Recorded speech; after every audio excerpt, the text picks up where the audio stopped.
Walt, this week I headed out to the Permian Basin doing field work. While I was out in the Permian Basin, no service until I got to a Starlink location. Thanks, Elon, for that. It worked really well. Well, what does Tesla do? They go unsupervised in Dallas, they go unsupervised in Houston. While they do that, what happens? Avride puts up a post on X. We've got 200 vehicles.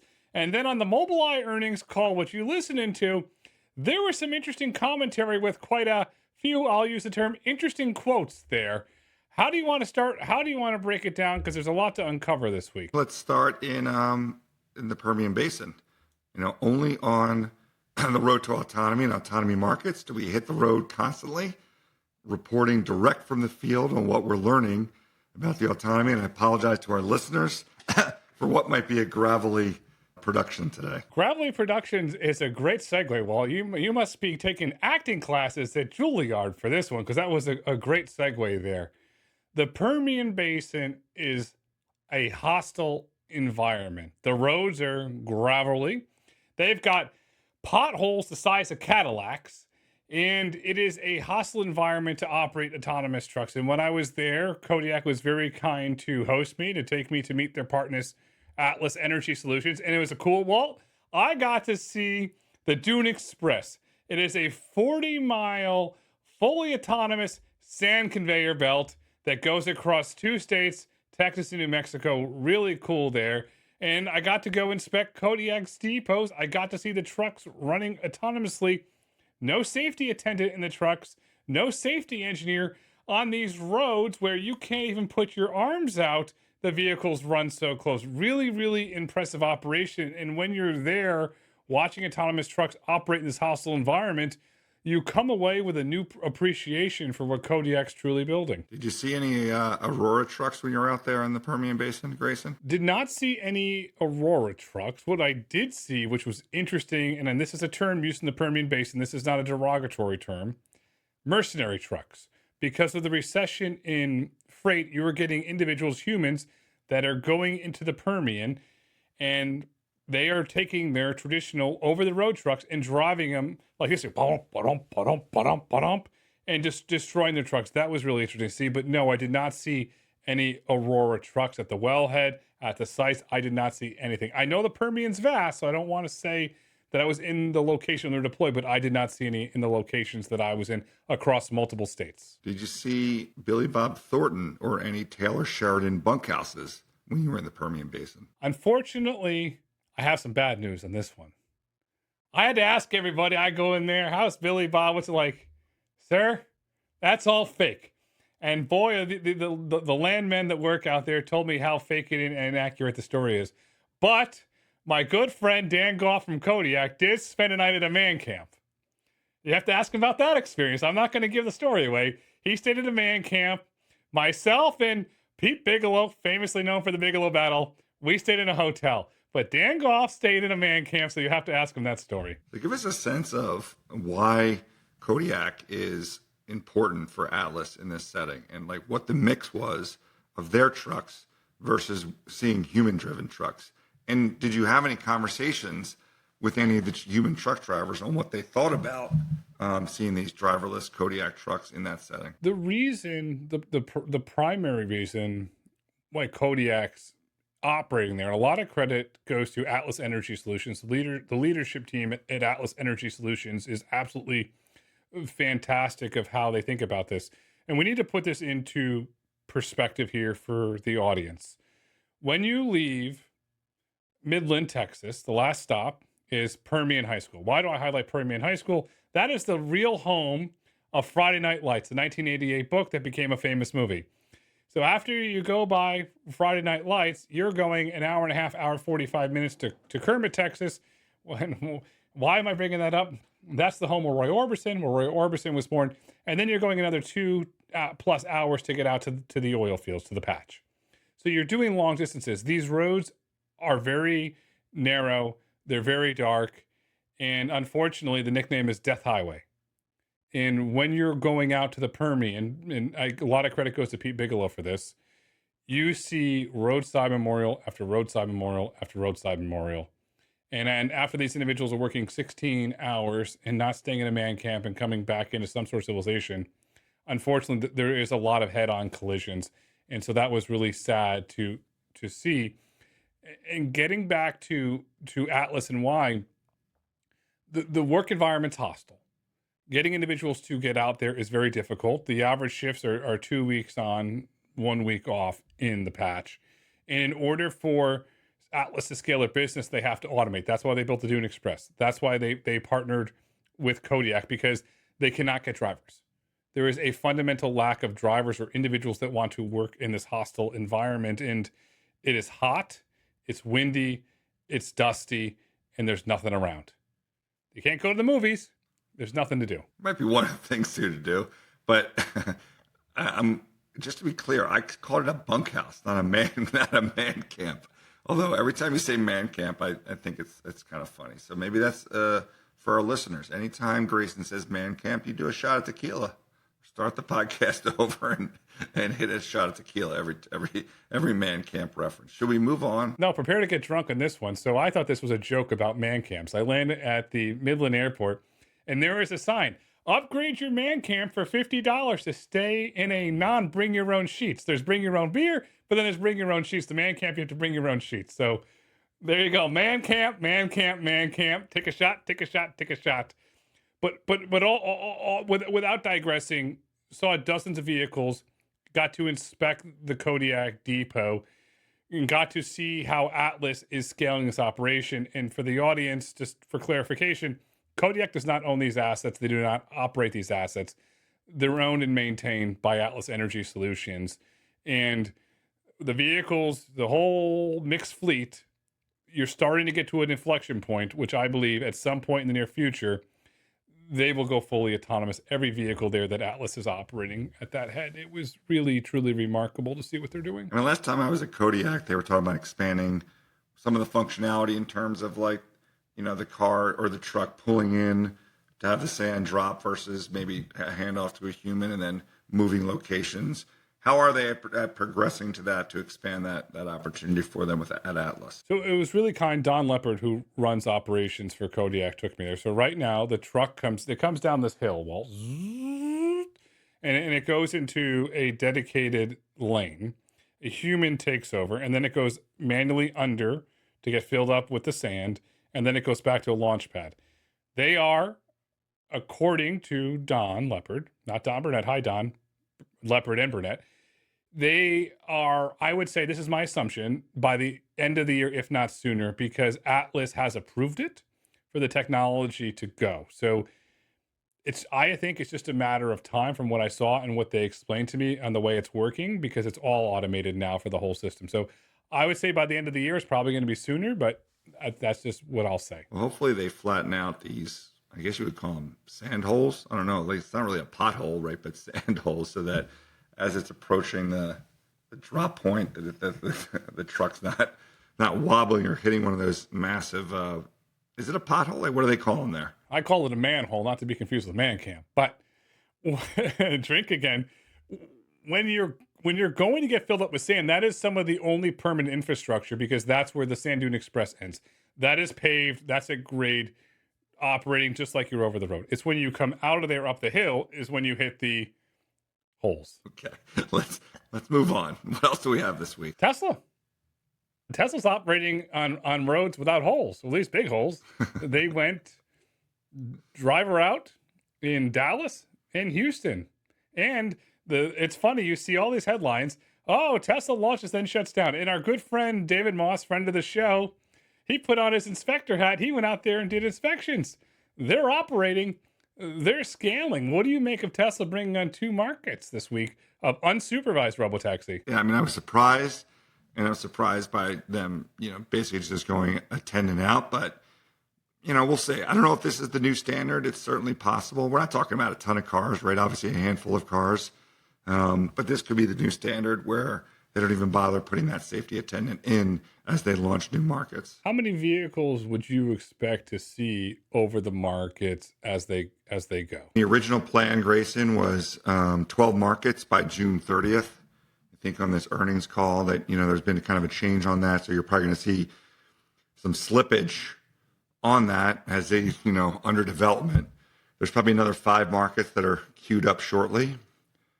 Again, I would expect, a handful of rides, or like we've seen in Austin and obviously early Houston and Dallas. And then at some point, as they address some of these edge cases and safety, all of these markets will, I think, probably ramp at the same time. But I think the 12 markets by June 30th, probably not going to hit that milestone. They'll probably slip into the third quarter. I agree with the slippage. I view it as a positive signal, a positive step, but as you clearly said, it's not at scale yet. But Tesla is clearly preparing for scale, because the line that you and I toured at Giga Austin, Cybercab started coming off the line. So they're clearly getting ready to scale into multiple markets. When we did that tour and we sat in front of that thing, which you can see in the video on the Tesla Twitter account, where there's it's going through these, where it's lights, where it's actually getting checked there. I was like, is this like basically where you take people to show off, Giga Texas? Or is this really where the cars come out? And sure enough, like at the time they told us, yes, this is where they come out. And yes, in April, they're going to come off the production line. And sure enough, they show the video in that exact location where we were standing, where we sat in that car and checked out the wireless charging and everything else, to see it. So that was kind of fun to see that. The other thing, obviously, that we saw there is the space where the additional Cybercab lines are going. And I think that's an important point that you talk about. Obviously, these Cybercabs do not have steering wheels, right? So this is specifically for robotaxis. So they're kind of plowing forward here. I mean, I asked about the $25 billion of CapEx, which is higher than the $20 billion of CapEx. Not shocking given the state of AI. I think it's probably going to go even higher in future years, because there's not a big chunk of that investment that is the capitalization of these Cybercabs. That's going to take them time. They'll ramp this production. They're going to add that additional line where we saw the space for. They'll get the additional equipment. There'll be another line of Cybercab there, and they'll be cranking these things out. So to me, like that 25 billion of CapEx is probably going up next year. And the same thing on the AI side of things. Like, you think they're going to spend less on compute next year? Like, that seems, given how I'm using Claude now more than ever, that seems hard to believe. So that'll be pretty capital intensive on that side of the business. But to get get it back to Cybercab, yeah, it's ramping, and it was great to see video and see these things come off the line. And frankly, I think we're going to see them on the streets pretty soon. I agree with that. And over time, when we were there at Giga, we discussed this over dinner, that Tesla's manufacturing could become a competitive advantage over time, because as we saw, they have a very stern culture focus on cost, and that could become a huge competitive advantage. The thing that I still can't wrap my head around, how they allow that individual to fly the drones over Giga Texas all the time. That I can't figure out, but I do have a clear understanding that they want to cut costs and scale this. So, Grayson, I think you put your inspector hat on again this week, and you've found something that I think is very interesting. While I was back in Pennsylvania this week charging at one of my favorite Tesla charging stations, because there's a Chinese restaurant there that makes exceptional Peking duck. But, we've asked about, like, they have all these superchargers everywhere. Will they convert them?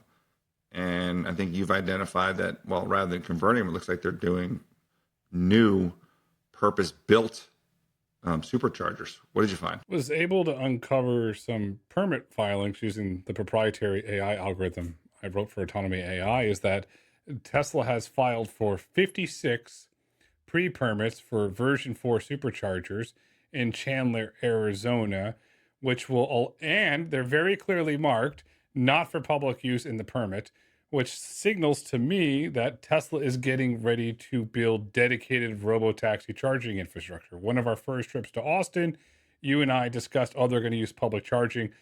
Based on that filing, it appears that they're going to create dedicated charging. But it's not just that filing that we uncovered. It was also a filing from Mesa, Arizona for a second private charging depot. We do not have an exact number on the number of chargers. Interesting to note that they're in different, one's in the north, one's in the south. And they are to the east of downtown Phoenix, it clearly says Tesla's getting ready to make the Phoenix metropolitan region a big market using dedicated infrastructure. As Tesla expands to new markets or ramps up Dallas or ramps up Austin, we're going to have to go look for filings to see if Tesla gets in the depot game. All signs point to it, but we're going to have to continue to watch those filings. 56 is a crazy number of stalls. If it's in fact for one location, I don't know if that's true. I guess it's at an industrial lot, so possibly. Yeah, I mean, it's kind of amazing. So I guess I give you my own clappy hat for your AI engine. Maybe this is where you should insert one of those advertisements that you do with that great movie phone voice. Welcome to Road to Autonomy AI. That was a great find. Billions and soon trillions in value will be created in the autonomy economy. By the time a trend becomes consensus, the alpha is already gone. The gap between uncovering signals and reading headlines is widening fast. When it's a headline, it's no longer a signal. Enter Autonomy AI. We decode signals before they move markets, giving you the edge while everyone else tries to decipher the autonomy economy. Autonomy AI. Your models, our intelligence. Visit AUTNMY.ai. Thanks, Walt. Here goes the Walt Clappy Hat segment. It seems that every time there is a segment, and I have to credit my wife for the voice. My wife was the inspiration of designing the voice, so my wife was the designer for the voice. So got to give her credit there. So did your wife, she's the inspiration for the voice because she has a deep movie phone voice? Oh, Walt, you're a sneaky guy. No, she's very well cultured. She's very well cultured. You're all sneako. This is not the Rocky Horror Picture Show. You're sneaky. All right. Let's stay in Texas. Texas seems to be, when we're talking autonomy, it's hard to leave Texas because that's where it is. Open for business, unlike New York. Avride is boasting about 200 cars that they have on the road in Dallas and Austin, but I put my inspector hat on because that obviously didn't seem accurate based on what I experienced in Dallas. Or what I saw, but I think what they're referring to in this case, Grayson, is not the commercially available vehicles, but in fact, like all of the vehicles. So, the only thing I can think of is in one of our more recent trips, and there's been multiple, to Austin, when we saw all those Tesla employees at the Whataburger, multiple, these are cars that obviously people drive around to explore and figure out these edge cases that they need to solve before scaling up. So, obviously it's good for Avride to talk about those cars, but let's put the 200 cars in perspective. Put them in perspective. You need employees or contractors to drive them. So, and they're not operating outside of the route that we went in Austin. They're not operating a drive route, and the route that we went in Austin that time was and employee, guest, visitor wasn't in commercial operations. On the Whataburger, I gotta say, I saw one in the Permian Basin, so they're all over Texas. Wada. And just one follow-up on Avride. Yandex, owned by Nebius, which is the recipient of a shit ton of chips. Sorry, Mom. To do like a core weave type of application. We met the team, liked the ride, but based on my experience in Dallas, I think it's going to be some more development time before they can get to the point of taking that drive route. I'm hopeful that by the end of the year, that can happen. It didn't feel imminent, and we've talked about this on the past podcasts. Again, part of the field work that we do here only on Autonomy Markets and the Road to Autonomy. And the field work is going to continue because that's one of the things that Walt and myself, we pride ourselves on, is going out there, experiencing the technology and asking questions.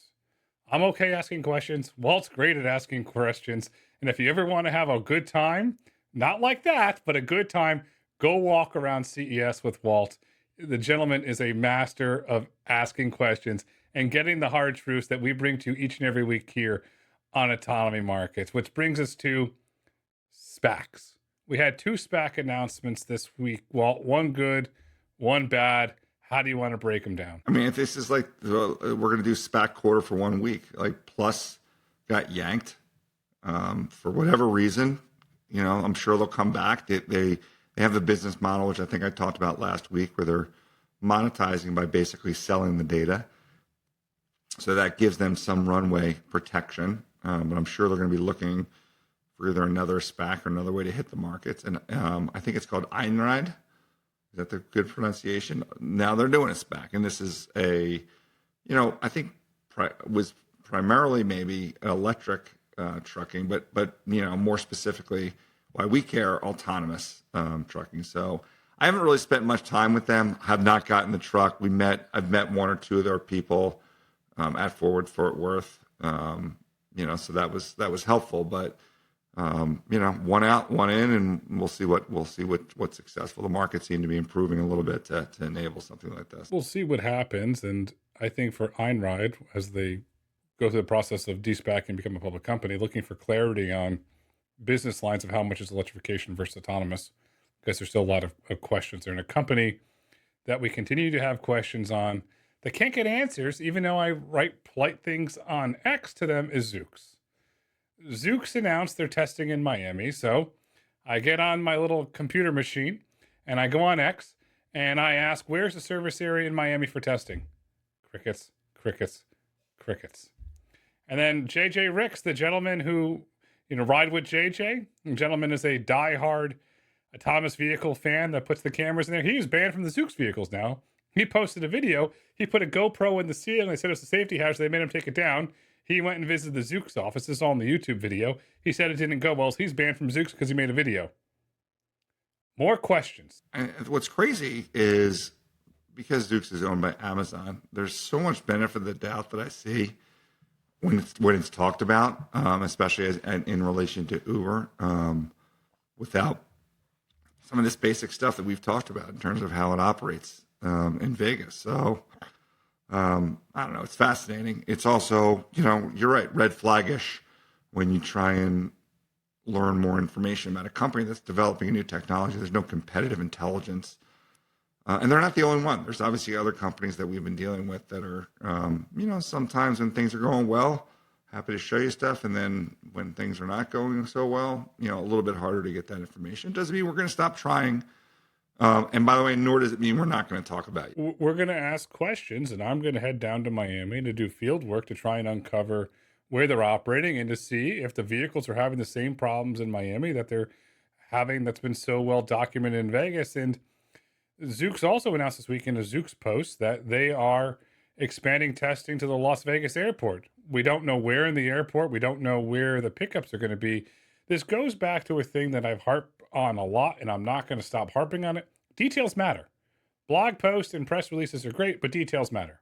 And we have, again, very little details on the testing at the Las Vegas airport, besides that it is the toaster. Again, little details matter, and I'm not going to stop harping on it. These YouTubers go around, and whatever. Let's say they were looking for children at a healthcare facility. They're knocking on the door. Where is it? Maybe we should fly to Las Vegas and just walk around to every terminal and every garage looking for where the Zoox pickup is. Zoox, are you here?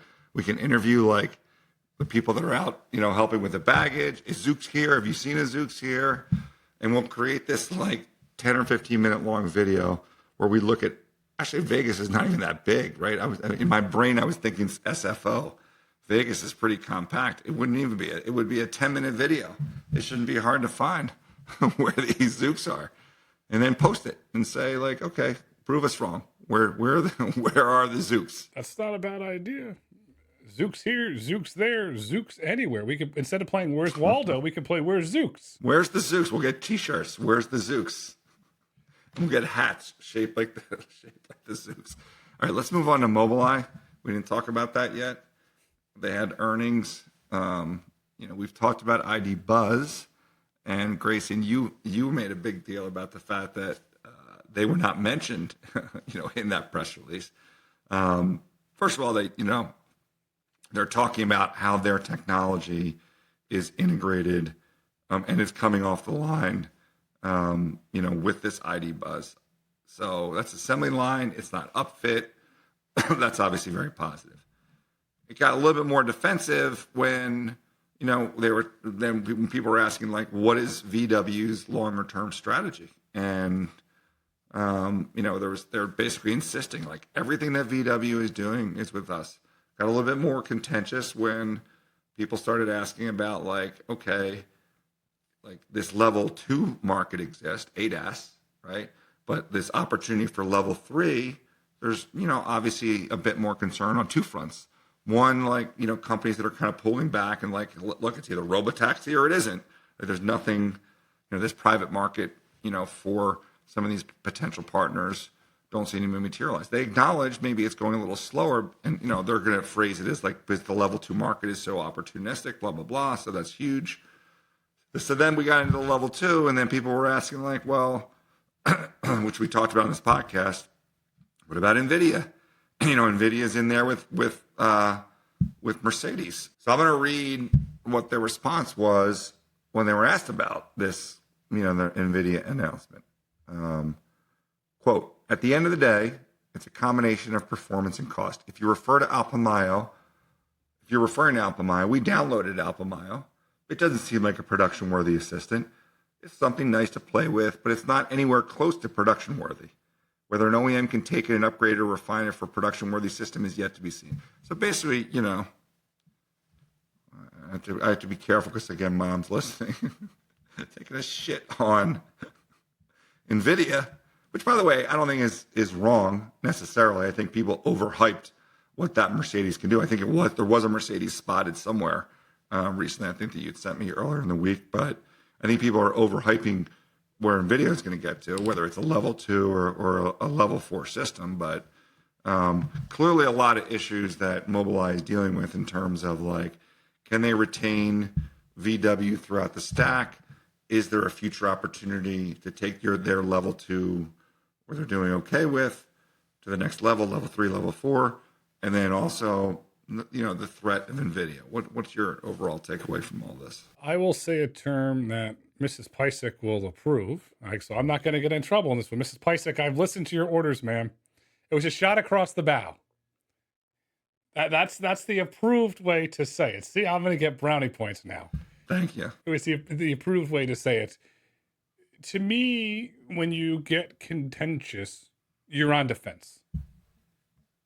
To me, the tone, there's something more going on that you're on that level of defense.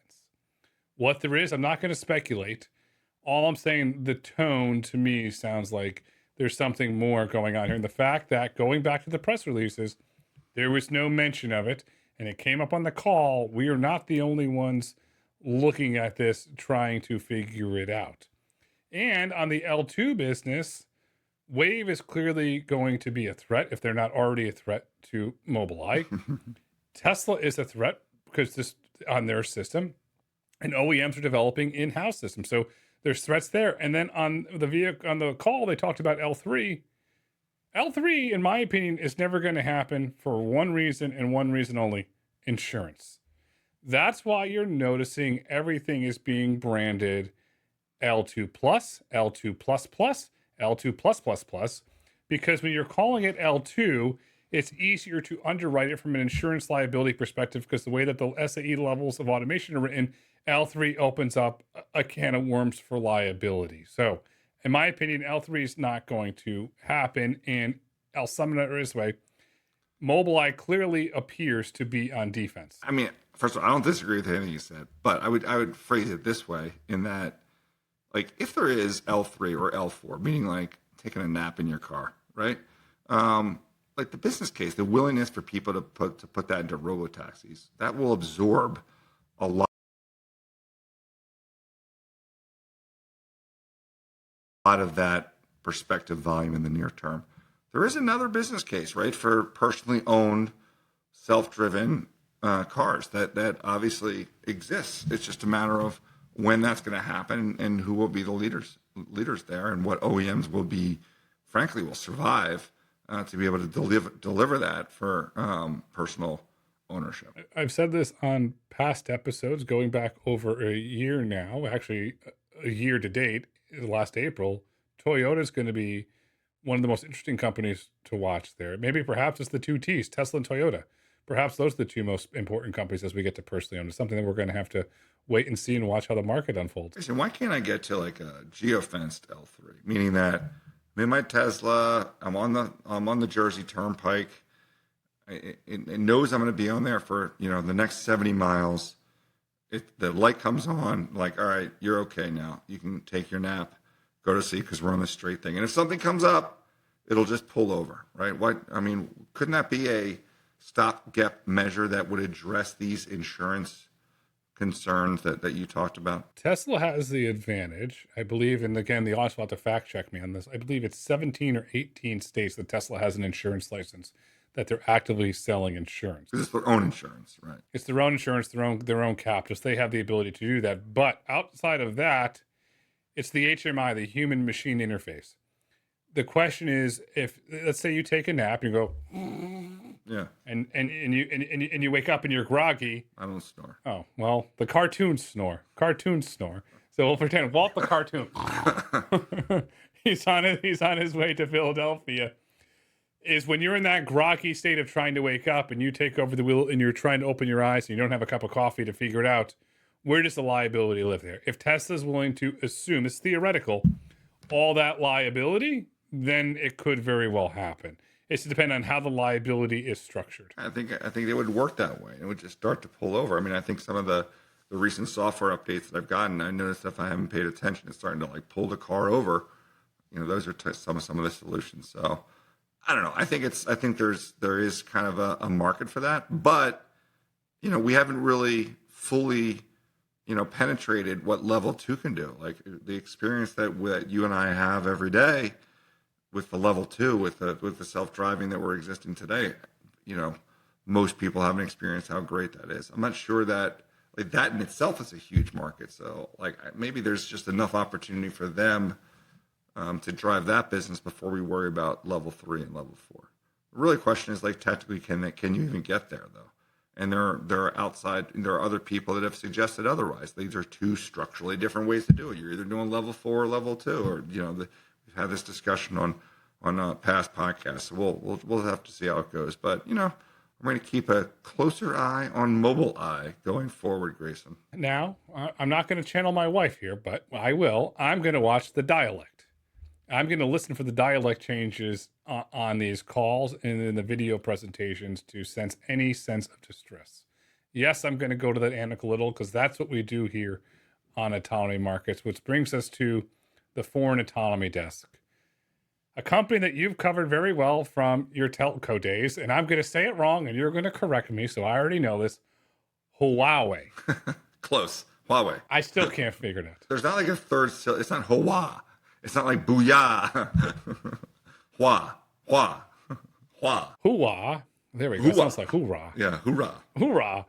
So I'm going to say it my way. Huawei, even though it's wrong, I'm sorry, is committing an additional 11.7 billion US to accelerating their autonomous driving programs on the mainland.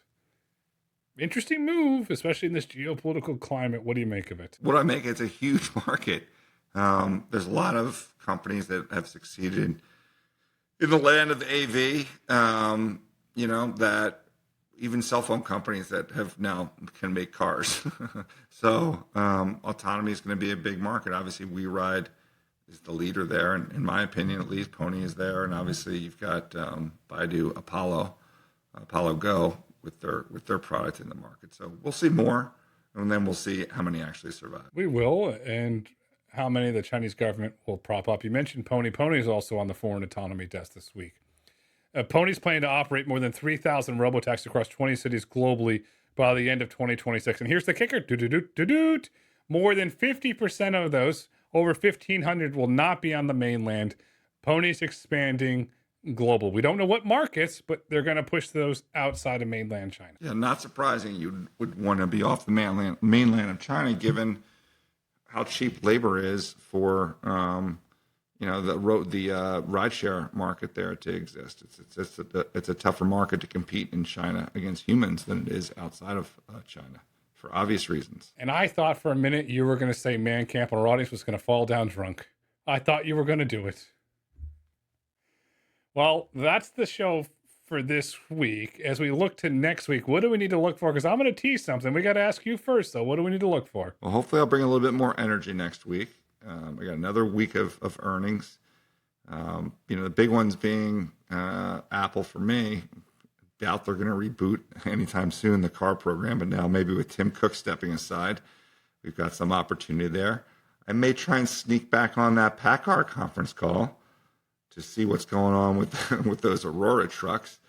GM, who knows? You know, we're talking up here about Huawei investing $12 billion. How much does GM need to invest if they want to actually do autonomy on their own? Amazon, they're probably not going to say anything on Zoox. Google, they always give us great updates on Waymo. So that's probably the biggest one for in terms of autonomy markets. And of course, my good friends over at Qualcomm and the strides they're making on the chip side. I mean, there was some interesting podcasts last week where Jensen was getting very defensive about, where their share was going on compute in general for AI. We know what they're trying to do on the autonomy front. So, Qualcomm should be on people's radars as, wanting, initially maybe supporting the ADAS space, but also as an alternative to where NVIDIA is in the market today. Qualcomm's doing great things with the Snapdragon architecture. That's something that we watch very closely here, and hopefully we get some more color and commentary on it. And as for me, I'm hitting the road again. I'm doing field work. All I'll say is the future's bright. The future's autonomous. The future is field work. Walt, until next week.